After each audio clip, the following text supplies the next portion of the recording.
কি খবর প্রিয় তারকা শিক্ষার্থীরা, আরও একটা ক্লাসে তোমাদের সবাইকে স্বাগতম জানাচ্ছি। আজকে আমরা পড়ব বই পড়া প্রমোদ চৌধুরীর। এখন এই বই পড়া নিয়ে ঝামেলা কোথায়, তাই না? যে বই পড়া, সারাদিন তো বই পড়তে হচ্ছে। আসলে আমাদের কেন বই পড়া উচিত, আর আমাদের শিক্ষা ব্যবস্থায় বই পড়া কেমন, আসলে বই পড়ার কারণে আমাদের কি করা উচিত ছিল, এটা নিয়ে প্রমোদ চৌধুরীর বই পড়া প্রবন্ধ। তো চলো আমরা এখানে ডিটেলসে জানি। তো প্রথমেই প্রমোদ চৌধুরীকে নিয়ে জেনে আসি, কেননা তাকে নিয়ে আমাদের এইচএসসি পরীক্ষায় প্রচুর প্রচুর প্রচুর এসএসসি পরীক্ষায় প্রচুর প্রচুর প্রচুর প্রশ্ন আসে। কেন? কারণ তার লাইফটাই এমন। প্রমোদ চৌধুরী, আরে বাংলা ভাষায় চলিত ভাষারীতির প্রবর্তক কে? সেটাও তো আমরা প্রমোদ চৌধুরীকেই জানি। তো এই কারণে তাকে রিলেটেড ইনফরমেশনগুলো একটু ভালো মতো মনে রাখতে হবে। প্রমোদ চৌধুরী, এবং তারপরে তার একটা স্পেশাল ইনফরমেশন মনে রাখতে হবে, তার ছদ্মনাম হলো বীরবল। এখন ভাইয়া ছদ্মনাম কি, এটা তো আমরা প্রথম শুনলাম। তো দেখো ভাইয়া, ছদ্মনাম হচ্ছে যখন একজন সাহিত্যিক একটা সাহিত্য লিখলেন, কিন্তু তিনি ডিরেক্ট নিজের নাম সেখানে প্রকাশ করতে চাইলেন না, বরং অন্য কোনো একটা নাম দিলেন বা একটা নিকনেম ইউজ করলেন, এটাকেই বলা হয় ছদ্মনাম। এটাকে কি বলে? এটাকে ছদ্মনাম বলা হয়। অর্থাৎ ছদ্মনাম কি বলো দেখি? সাহিত্যিক নাম। একটা সাহিত্য রচনার সময় কোনো সাহিত্যিক যদি তার নিজ নামের পরিবর্তে অন্য কোনো নাম ব্যবহার করে, তখন সেটাকে কি নাম বলে? তখন সেটাকে ছদ্মনাম বলা হয়। তাহলে প্রমোদ চৌধুরী তার আসল নাম এবং তার সাহিত্যিক ছদ্মনাম কি ছিল? তার সাহিত্যিক ছদ্মনাম ছিল বীরবল। 7 আগস্ট 1868 সালে জন্মগ্রহণ করেন এবং 2রা সেপ্টেম্বর কত সাল? 1946 সালে তিনি মৃত্যুবরণ করেন কলকাতায়। জন্ম কোথায়? যশোরে, এবং মৃত্যু হচ্ছে কলকাতায়। এটুকু বেসিক মনে রাখি, ব্যাস। তাহলে প্রমোদ চৌধুরী বাংলাদেশেরই কবি, যশোরে জন্মগ্রহণ করেন, তার সাহিত্যিক ছদ্মনাম বীরবল। ওকে, চলো আমরা আমাদের পরবর্তী অংশে যাই। পরবর্তী অংশে যাব তার শিক্ষা জীবন নিয়ে অনেক কিছু, যে তিনি কলকাতা বিশ্ববিদ্যালয় থেকে প্রথম শ্রেণীতে এমএ ডিগ্রি লাভ করেন, পরে ব্যারিস্টারি পড়তে বিলেতে যান। বাট স্পেশালি যেটা আমাদেরকে পড়তে হবে সেটা হচ্ছে এই যে পত্রিকার নাম, বোর্ড পরীক্ষার কোশ্চেন, বাংলা সাহিত্যে চলিত ভাষারীতির প্রবর্তককে? প্রমোদ চৌধুরী। কেউ আবার প্রমোদকে প্রথম বলিও না, ঠিক আছে? কোন চৌধুরী? প্রমোদ চৌধুরী। কোন চৌধুরী? প্রমোদ চৌধুরী। বাংলা ভাষায় চলিত ভাষারীতির প্রবর্তককে? প্রমোদ চৌধুরী।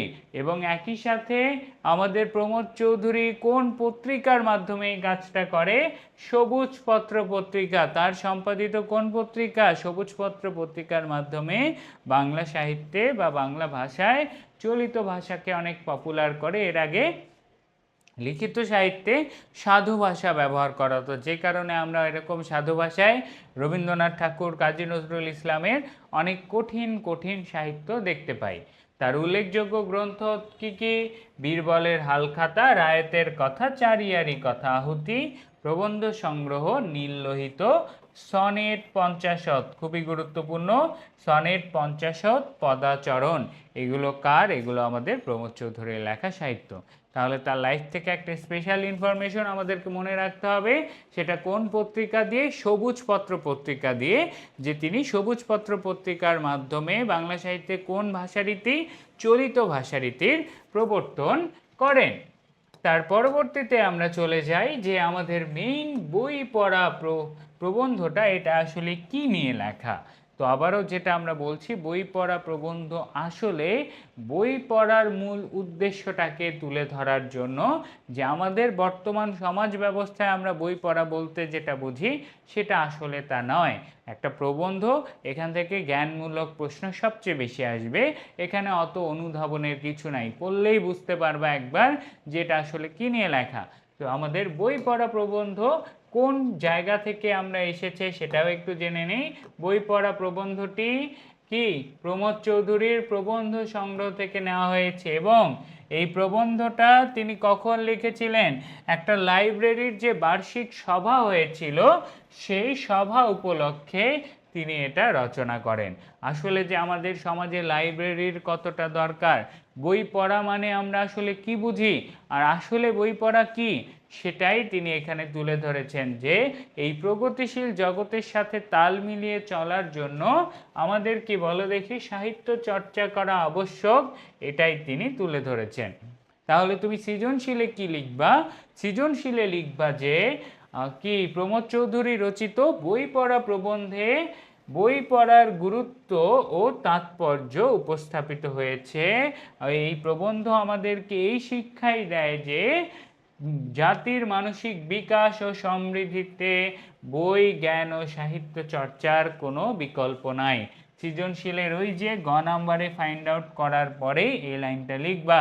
প্রমোদ চৌধুরী রচিত বই পড়া প্রবন্ধে কি তুলে ধরা হয়েছে, এই লাইনটা তুলে ধরা হয়েছে, এটা তুলবা, তুলে তারপর তুমি আরেকটু ব্যাখ্যা করে তারপরে উদ্দীপকের সাথে মিল রাখে সৃজনশীল লিখে দিবা। ভাইয়া মনে রাখো এরকম প্রত্যেকটাতে আমি তোমাদেরকে এরকম লাইন দিয়ে দিব, যে লাইনগুলো লিখবা, ব্যাস আর কিচ্ছু লাগবে না, মারাত্মক মার্ক পাবা ইনশাল্লাহ।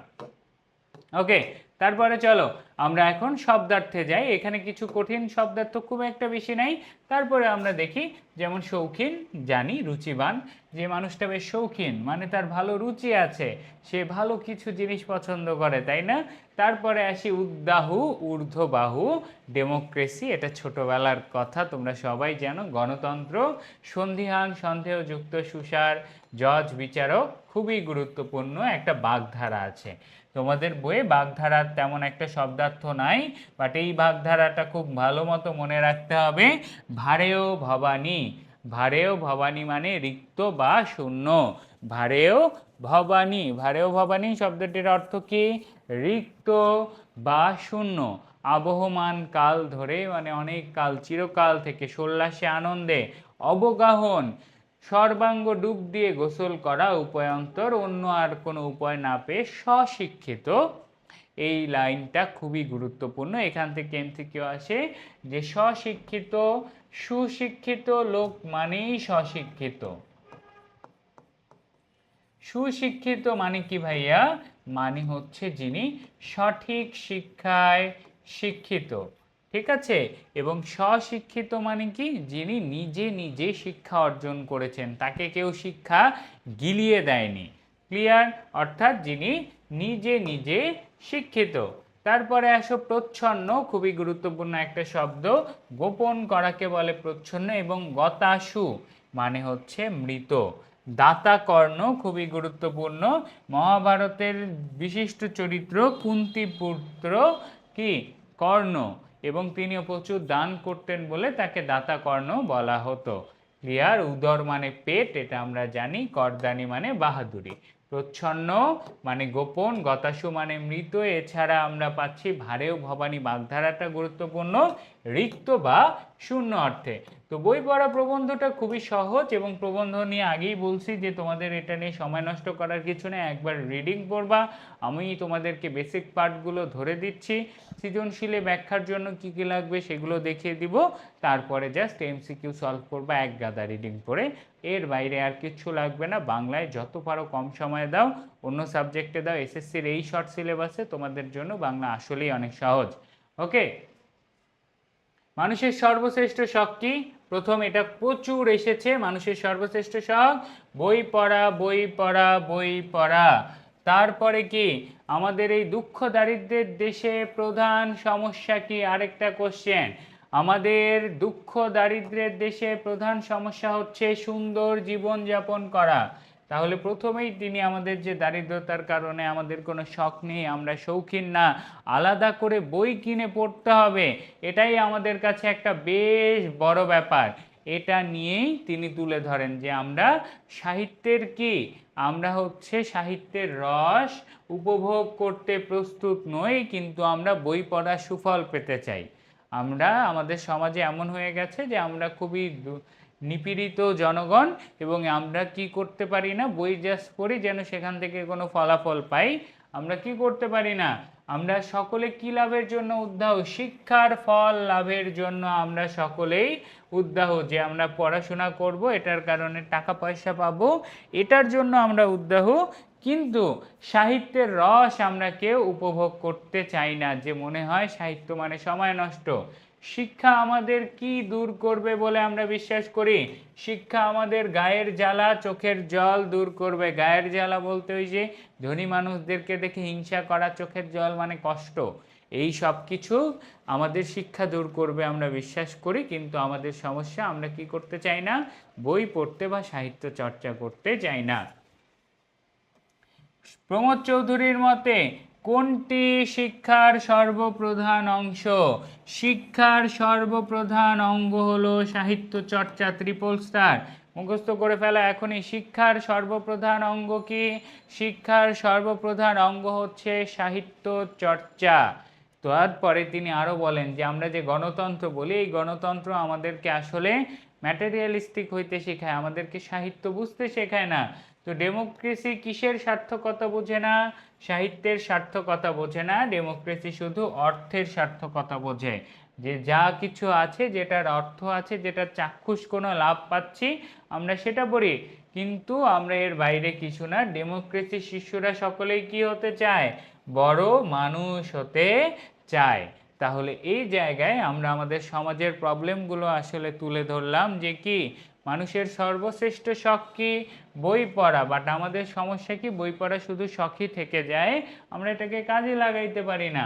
আমাদের এই দুঃখ দুর্দশার দেশের প্রধান সমস্যা হচ্ছে এই যে জীবিকা, সুন্দর জীবনযাপন করা, তারপর আমরা এই সাহিত্যের রস উপভোগ করতে প্রস্তুত না। আমরা কি চাই? আমরা শিক্ষার ফল চাই।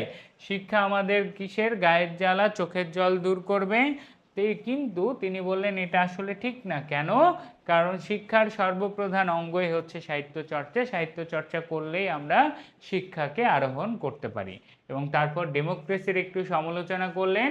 ডেমোক্রেসি কিসের সার্থকতা বোঝে না? সাহিত্যের সার্থকতা।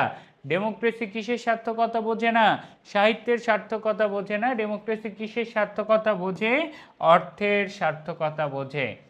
ডেমোক্রেসির সবাই বড় মানুষ হইতে চায়, টাকা কামাইতে চায়, কিন্তু কি করতে চায় না? সাহিত্য চর্চা করতে চায় না। আবার আমরা তারপরে বলল যে আমাদের দেশে আমরা ইংরেজি সভ্যতার সংস্পর্শে এসেছি, কিন্তু আমরা ডেমোক্রেসির কোনো ভালো দিক না নিয়ে ডেমোক্রেসির সব দোষগুলোকে আত্মসত্যি করেছি। আমাদের শিক্ষিত সমাজের লোলুপ দৃষ্টি আজ অর্থের উপরে পড়েছে। অর্থাৎ আমাদের দেশে ইংরেজরা আসছে, তারা ডেমোক্রেসি দিয়েছে, এই ডেমোক্রেসির কিছু ভালো দিকও আছে, কিন্তু আমরা কি আত্মসাৎ করছি? ডেমোক্রেসির সব খারাপ দিকগুলোকে। এবং আমাদের মধ্যে যারা শিক্ষিত, এরা শিক্ষিত হয় কিসের জন্য? অর্থের জন্য। কিসের জন্য? অর্থের জন্য। তারপরে লেখক আরও বললেন যে কিসে মানুষের পুরো মনের সাক্ষাৎ পাওয়া যায়? মানুষের পুরো মনের সাক্ষাৎ পাওয়া যায় কিসে? সাহিত্যে। কিসের মাধ্যমে আমরা একজন ব্যক্তির পুরো মনের সন্ধান পাবো? সাহিত্যের মাধ্যমে। কি ছাড়া সাহিত্য চর্চার উপায় নেই?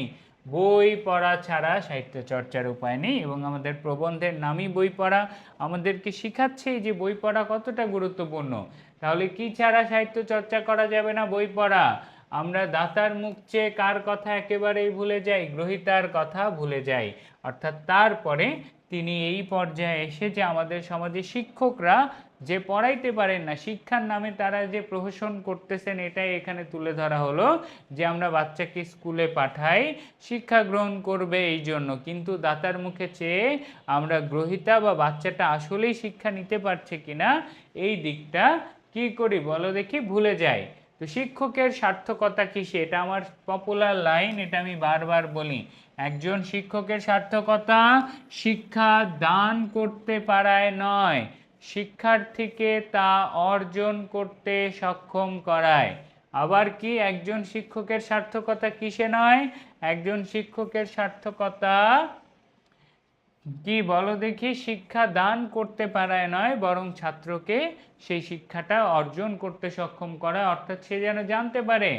বই পড়া প্রবন্ধে কাকে? গুরু অর্থাৎ শিক্ষককে উত্তর সাধক বলা হয়েছে। কোথায় লোকে স্বচ্ছন্দ চিত্তে স্বশিক্ষিত হওয়ার সুযোগ পায়? তারপরে লাইব্রেরি নিয়ে আলোচনা করলো তিনি। তারপরে বললেন যে আসলেই যদি আমাদেরকে কি শিক্ষক কি মাত্র? শুধু উত্তর সাধক মাত্র। অর্থাৎ শিক্ষক আমাদেরকে শুধু পথ দেখিয়ে দিবে, কিন্তু পড়াশোনা আমাদের কাকে করতে হবে? নিজেকেই করতে হবে। তারপরে হচ্ছে আমাদের কি হাসপাতালের আলোচনা আসে, যেখানে আমাদের মনের হাসপাতাল বলা হয় কাকে? লাইব্রেরিতে। প্রমোদ চৌধুরীর মতে আমাদের মনের হাসপাতাল কি? লাইব্রেরি। মুসলিম ধর্মে মানব জাতিকে কয় ভাগে ভাগ করা হয়? 2 ভাগে ভাগ করা হয়। কেউ স্বেচ্ছায় বই পড়লে আমরা তাকে কিসের দলে ফেলে দেই? আর তাকে আমরা নিষ্কর্মার দলে ফেলে দিই। আমাদের সমাজে এমন অবস্থা হয়ে যায় যে আমাদের মধ্যে কেউ যদি আসলেই স্বেচ্ছায় বই পড়ে ভাবি সে নিষ্কর্মা, কিন্তু আসলে আমাদের এটারই দরকার। কিসের দাবি রক্ষা না করলে মানুষের দেহ বাঁচে না? উদরের দাবি রক্ষা না করলে মানুষের দেহ বাঁচে না। আর মানুষের কিসের দাবি বলো দেখি? মনের দাবি রক্ষা না করলে আমাদের কি বাঁচে না? আত্মা বাঁচে না।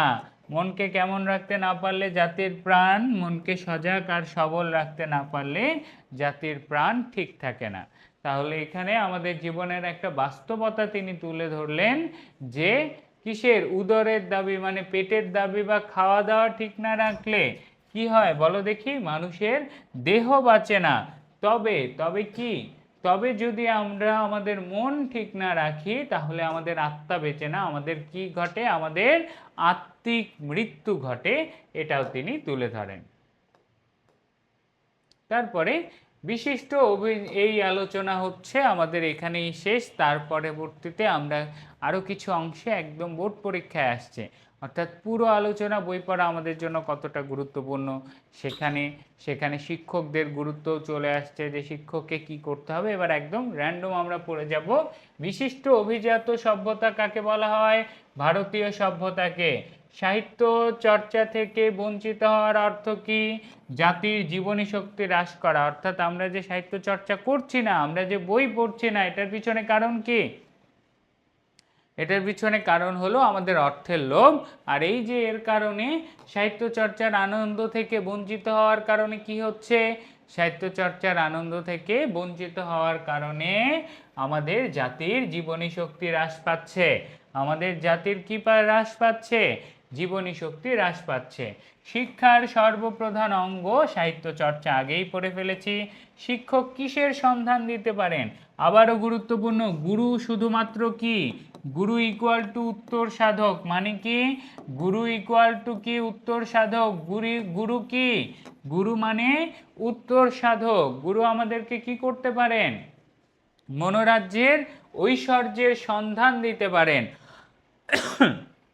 কিন্তু সেখানে বিচরণ কাদের করতে হবে? এই পুরো প্রবন্ধটা এই নিয়ে যে আমাদেরকে শিক্ষা কি নিজেকে অর্জন করতে হবে। একজন গুরু উত্তর সাধক মাত্র, মানে গুরু আমাদেরকে পথ দেখাইতে পারে, মনোরাজ্যের সন্ধান দিতে পারে, কিন্তু সেই রাজ্যে হাঁটতে হবে কাকে?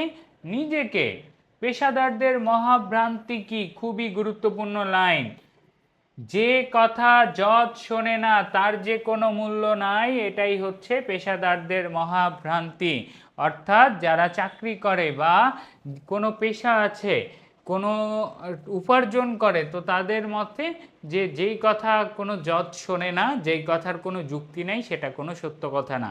বাট আসলে না, আমাদের মনকে ভালো রাখতে আমাদের সাহিত্য চর্চার দরকার।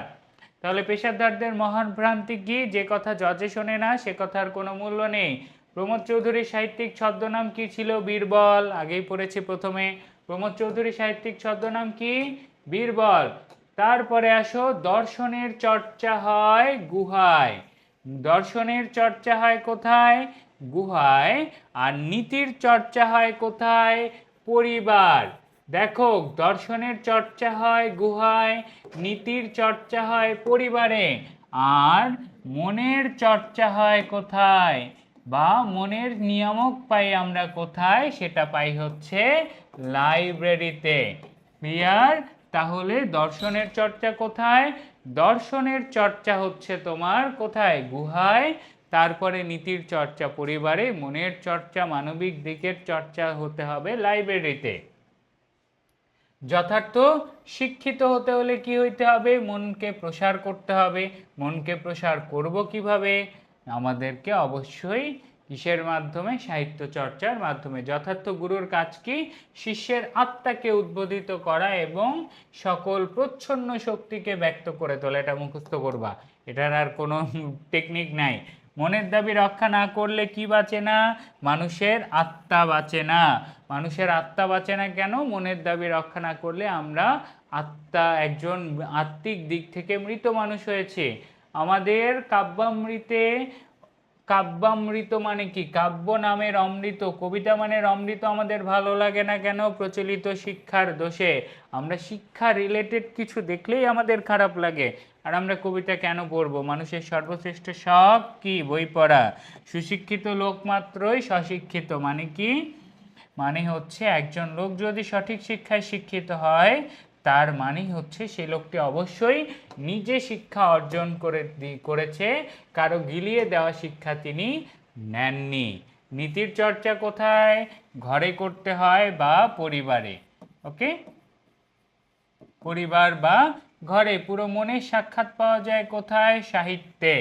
প্রমোদ চৌধুরীর মতে আমাদের দেশে স্কুল কলেজের চাইতে বেশি সার্থকতা কিসের? লাইব্রেরির। স্কুল কলেজে এটা আসলে শিক্ষা হয় না। মনের আক্ষেপ প্রকাশ করতে মাঝে মধ্যে কি লাগাতে হয়?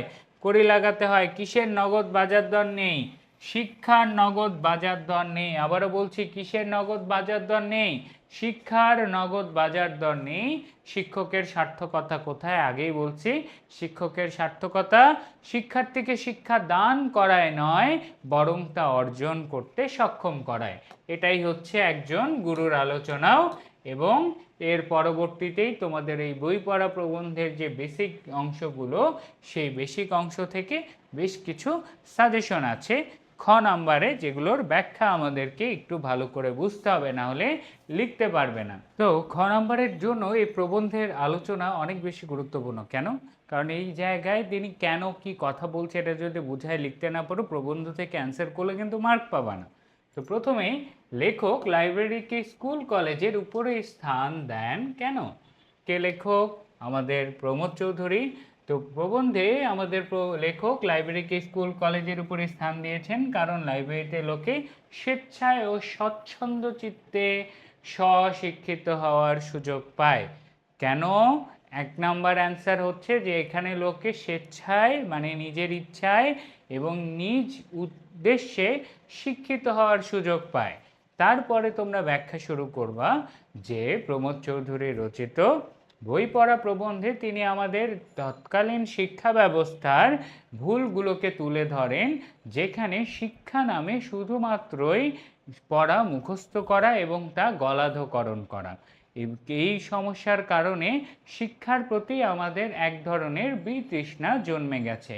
অপরদিকে আমাদের এই গতানুগতিক ধারা শিক্ষা ব্যবস্থার চেয়ে লাইব্রেরি একদম ভিন্নধর্মী, যেখানে আমরা নিজ ইচ্ছায় সাহিত্য চর্চা করতে যাই, জ্ঞান আহরণ করতে চাই, নিজের ইচ্ছে মতো জ্ঞানকে বেছে নিতে পারি।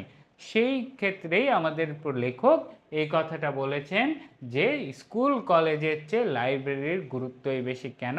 কারণ এখানে আমরা বর্তমান সময়ে কি পাচ্ছি? নিজে শিক্ষিত বা সুশিক্ষিত হওয়ার সুযোগ পাচ্ছি। ক্লিয়ার? ওকে, তারপরে দেখো, বিদ্যার সাধনা শিষ্যকে নিজে অর্জন করতে হয় বলতে কি বোঝানো হয়েছে? মানে এটা দ্বারা একটাই কথা বোঝানো হয়েছে যে বিদ্যা কখনো কেউ কাউকে শিখিয়ে দিতে পারে না, অর্থাৎ গুরু কখনো শিষ্যকে বিদ্যা দান করতে পারেনি। শিক্ষা গ্রহণ এক সম্পূর্ণ ব্যক্তিগত ব্যাপার, এটা প্রথমেই লিখবা। শিক্ষা গ্রহণ একটি কি? সম্পূর্ণ ব্যক্তিগত ব্যাপার। এটি ব্যক্তির নিজস্ব ক্ষমতার উপরে নির্ভর করে যে সে কিভাবে শিক্ষা গ্রহণ করবে। গুরু শুধুমাত্র উত্তর সাধক, অর্থাৎ শিক্ষা গ্রহণের সব ভালো দিকগুলো, এর উপকারী পথগুলো একজন গুরু দেখিয়ে দিতে পারে, কিন্তু একজন গুরু বা শিক্ষক কখনো একজন শিক্ষার্থীকে শিক্ষা নিজে থেকে অর্জন করিয়ে দিতে পারে না, বরং এটা শিক্ষার্থীর কিসের উপর? শিক্ষার্থীর নিজের সক্ষমতার উপরই নির্ভর করে। এই কথাটি বোঝানোর জন্যই বলা হয়েছে যে বিদ্যা শিষ্যকে নিজেই অর্জন করতে হয়। তারপরে দেহের মৃত্যুর রেজিস্টারি রাখা হয়, আত্মার হয় না। তো আমাদের তৎকালীন, এটার পিছনে একটাই কারণ, আমাদের তৎকালীন গলাধকরণ পদ্ধতির শিক্ষা ব্যবস্থার কারণে আমাদের অসংখ্য শিক্ষার্থীদের যে আত্মিক মৃত্যু ঘটছে, এই বিষয়টাকে বোঝানোর জন্য এই কথাটি বলা হয়েছে। এখানে কি বলা আছে? হ্যাঁ, ছাত্রদের শিক্ষার ব্যাপারে যে নিষ্পৃহ করছে। কেন, এটা আরও ব্যাখ্যা করে বলবে যে আমাদের তৎকালীন শিক্ষা ব্যবস্থা আমাদেরকে শিক্ষার মাঝে কোনো আনন্দ দেয় না, শুধুমাত্র শিক্ষাকে গলাধকরণ করতে শেখায়, যার কারণে শিক্ষার্থীদের মাঝে শিক্ষার প্রতি একটা ভয় সৃষ্টি হচ্ছে, তাদের শেখার স্পৃহাটা মরে যাচ্ছে, অর্থাৎ তাদের শেখার ইচ্ছা বা জ্ঞান আহরণের যে আত্মিক তৃষ্ণা থাকে সেই আত্মার মৃত্যু ঘটছে। তারা শুধুমাত্র কি উদরের খিদা মিটিয়ে বা পেটের খিদা মিটিয়ে দৈহিকভাবে সচল, কিন্তু আত্মিকভাবে তাদের আর কোনো বৃদ্ধি ঘটছে না। এমন বিষয়টা বোঝানোর জন্য এই কথা বলা হয়েছে। প্রবন্ধটা পড়লেই বুঝবে, কোনো কঠিন বিষয় না, জাস্ট ভাষাগুলোকে তোমাদেরকে লাইন বাই লাইন সাজাতে হবে। এভাবেই তোমাদের সুন্দরভাবে তোমাদের পার্টটুকু ধরে দেওয়ার জন্য সাজেশন দিয়ে রেখে দেওয়া আছে, তোমরা পড়বা এবং তারপরে বাকিটুকু ব্যাখ্যা এভাবে সুন্দরভাবে সাজিয়ে লিখবে। ওকে, তো চলো আমরা একটা সৃজনশীল সলভ করে দেখি যে এখানে প্যাটার্নগুলো কেমন হতে পারে। জাতীয় জীবনধারা গঙ্গা যমুনার মতোই দুই ধারায় প্রবাহিত। এক ধারার নাম আত্মরক্ষা বা স্বার্থ প্রসার, আরেক ধারার নাম আত্মপ্রকাশ। অন্য একদিকে যুদ্ধ, অপরদিকে সাহিত্য। একদিকে কাজের জন্য কাজ, অপরদিকে আনন্দের জন্য কাজ। একদিকে সংগ্রহ, আরেকদিকে সৃষ্টি। তো যে জাতীয় দ্বিতীয় দিকটির প্রতি উদাসীন থেকে প্রথম দিকটি সাধনা করে, সে জাতি কখনো উঁচু জীবনের অধিকারী হতে পারে না। ভারেও ভবানী অর্থ কি? ওই যে বাগধারা, রিক্ত বা শূন্য। রিক্ত শব্দের অর্থই হচ্ছে শূন্য। অন্তর্নিহিত শক্তি বলতে কি বোঝানো হয়েছে? অন্তর্নিহিত শক্তি বলতে সকল মানুষের মাঝে বিদ্যমান যে শেখার শক্তি আছে এবং তাদের যে কোনো কিছু অর্জন করার যে সক্ষমতা আছে সেটাকেই অন্তর্নিহিত শক্তি বলা হয়। তারপরে ব্যাখ্যা করবা যে আমাদের তৎকালীন সময়ে আমরা অনেকেই আত্মিকভাবে মৃত এই শিক্ষা ব্যবস্থার কারণে, কিন্তু তারপরেও এই শিক্ষা ব্যবস্থার কারণে আমরা আমাদের মাঝে কিছু শেখার, জ্ঞানকে আহরণ করার, নতুন কিছু সৃষ্টি করার যে লুকানো শক্তি আছে সেটাকে আমরা উদ্ভাবনই করতে পারি না, সেটার সম্পর্কে আমরা জানতেই পারি না। তারপরে আসো উদ্দীপকে বর্ণিত প্রথম দিকটি বই পড়া প্রবন্ধের দিক। প্রথম দিক কি? যে দুই ধারা, একদিকে কি, একদিকে সাহিত্য, অপরদিকে যুদ্ধ বিগ্রহ। তাহলে কোন দিকটি বলো দেখি? জাতীয় জীবনধারার প্রথম দিকটি আমাদের কি বলো দেখি? বই পড়া প্রবন্ধের যে জাতীয় জীবনের কদর্য আর একপাক্ষিক দৃষ্টিভঙ্গির সমালোচনা করেছেন। প্রথম দিকে আমাদের দেশের খারাপ যে দিক আছে সেটা যে তিনি তুলে ধরেছেন। আমাদের জাতীয় জীবনে আমরা একপাক্ষিক শিক্ষা, আমরা সাহিত্য চর্চায় আগ্রহী নয়, এই যে খারাপ দিকটার আলোচনা করা হয়েছে। আমাদের পুরো কাজ যে উদর কেন্দ্রিক, খাওয়া দাওয়া কেন্দ্রিক, আমাদের আত্মিক বা মহৎ উদ্দেশ্য নিয়ে কোনো আলোচনা করা হয় না। এটা নিয়ে তিনি যে সমালোচনাটা করেছিল যে উদর পূর্তি মানেই কি, উদর ভর্তি করে খেলে আমাদের দেহ বাঁচে কিন্তু আমাদের মন বাঁচে না। আমাদের মন বাঁচে সাহিত্য চর্চায়, যেটা আমরা করি না। আমরা এতটাই বাস্তুকেন্দ্রিক হয়ে গেছি বা বস্তুকেন্দ্রিক হয়ে গেছি যে আমরা কি, আমরা আমাদের আত্মার মৃত্যুর কথা বুঝতেও পারি না। তো এই যে আমাদের বর্তমান সময়ে বাস্তবিকতার মধ্য দিয়ে যেতে গিয়ে আমাদের যে কদর্য, জাতীয় জীবনের যে কদর্য দিক এবং দৃষ্টিভঙ্গির কথা বলা আছে সেটারই যে সমালোচনা করেন, সেটার সাথে উদ্দীপকেও এই যে যুদ্ধ বিগ্রহ এগুলোর কথা বলা হয়েছে, এগুলো সেম। ওকে, তারপরে পরবর্তী অংশে চলো। পরবর্তী অংশে আমরা যাই লেখকের দৃষ্টিতে অন্তর্নিহিত শক্তি। ওকে, আমাদের পরবর্তী কোশ্চেন এটা না, সরি। তারপরে আসো উদ্দীপকে পরমার্থ বৃদ্ধির প্রতি যে গুরুত্ব দেওয়া হয়েছে তা বই পড়া প্রবন্ধের লেখকের মতকে সমর্থন করে। পরমার্থ মানে কি? পরমার্থ মানে হচ্ছে এই জায়গায় পুরোটা পড়ো, পরম যোগ অর্থ, তাই না? এখানে আসলে কি বলা হচ্ছে বলো দেখি? যে আমাদের দুইটা দিক, সমাজের দুটো দিকের কথা বলা হয়েছে। একটা হচ্ছে আমাদের স্বার্থিক দিক, আরেকটা হচ্ছে স্বার্থকে ত্যাগ করে কি বলো দেখি? আরেকটা স্বার্থকে ত্যাগ করে আমাদেরকে সৃষ্টির প্রতি, সৃষ্টিশীল বিষয়ের প্রতি আমাদেরকে গুরুত্ব দেওয়ার কথা বলা হয়েছে উদ্দীপকে। আমাদের বই পড়া প্রবন্ধও কি সেম না? সেখানে কি আমাদের যে যারা পেশাদাররা তারা যে বোঝে না যে কথা জজে শোনে না সেই কথার কোনো মূল্য নেই, কিন্তু আসলে তো মূল্য আছে। সেগুলো আমাদেরকে আত্মাকে আনন্দ দেয়, আমাদেরকে নতুনভাবে ভাবতে শেখায়। তো এই পরমার্থ বৃদ্ধির কথা যেমন উদ্দীপকেও বলা আছে, আমাদের কোথায়, আমাদের ওখানেও বলা আছে। সৃজনশীলটা একটু কঠিন মনে হবে, কিন্তু সব সময় থিম একটাই, জাস্ট ধরবা, তোমার পুরো প্রবন্ধটাকে 2-3 পার্টে ভাগ করবা। যেমন আমাদের এই প্রবন্ধে কি আছে, এক, সমাজে বিদ্যমান সমাজের কদর্য দিক এবং কি কি সাহিত্য চর্চা বা বাস্তবিক দৃষ্টিভঙ্গির আড়ালে আমরা আমাদের আত্মার মুক্তি হারিয়ে ফেলি, এই একটা দিক আছে। তারপরে কি আছে, আমাদের চলমান শিক্ষা ব্যবস্থার কদর্য দিক আছে, এটা গেল। তারপরে কি আছে, তারপরে আমরা কিভাবে আমাদের এই শিক্ষা ব্যবস্থার কারণে আমাদের আত্মশক্তি, অন্তর্নিহিত শক্তি মরে গেছে, সেটার দিক আছে। তারপরে আবার শিক্ষা দ্বারা কি বোঝানো হয়, এটার একটা দিক আছে। সাহিত্য চর্চার গুরুত্ব আছে। লাইব্রেরি কিভাবে স্কুল কলেজের চেয়েও বেশি গুরুত্বপূর্ণ, কেন, কারণ এখানে মানুষ নিজে নিজে শিক্ষিত হতে পারে, এই দিক আছে। তারপর আরেকটা আছে কি, যে গুরু কখনো শিক্ষা দান করতে পারে না, গুরু যা শিক্ষার পথ দেখাতে পারে। এই আলোচনা যে একজন গুরু বা একজন শিক্ষক শুধুমাত্র পথ প্রদর্শক, শিক্ষা অর্জনের কাজটা কি ব্যক্তিগত। এই রকম পার্টগুলোকে সেপারেট করবা, করে এরকম সৃজনশীলের সাথে কানেক্ট করবা, ব্যাস। তোমাদের সাথে দেখা হবে নেক্সট ক্লাসে। সবাই ভালো থাকো। ছোট্ট একটা ক্লাস, ছোট্ট একটা থিম মাথায় রাখবা, বেশি বেশি সৃজনশীল সলভ করবো, বাংলা নিয়ে টেনশন নাই। অনেকেই তোমাদেরকে এরকম 2 ঘন্টা ধরে ধরে বোঝাবে, এই এটা পড়ো এটা পড়ো, 2 মিনিট পর ভুলে যাবা, এভাবে বাংলা হয় না। বাংলা সাহিত্য এই যে বই পড়ায় যেরকম বলছে মুখস্থ বা গলাধকরণ করে শিক্ষা হয় না, ঠিক একইভাবে জাস্ট মুখস্থ করে তুমি সৃজনশীল লিখতে পারবা না। ভাইয়ার মতো করে একটু ভাবার চেষ্টা করো, বাংলা আরও অনেক সহজ লাগবে। আল্লাহ হাফেজ।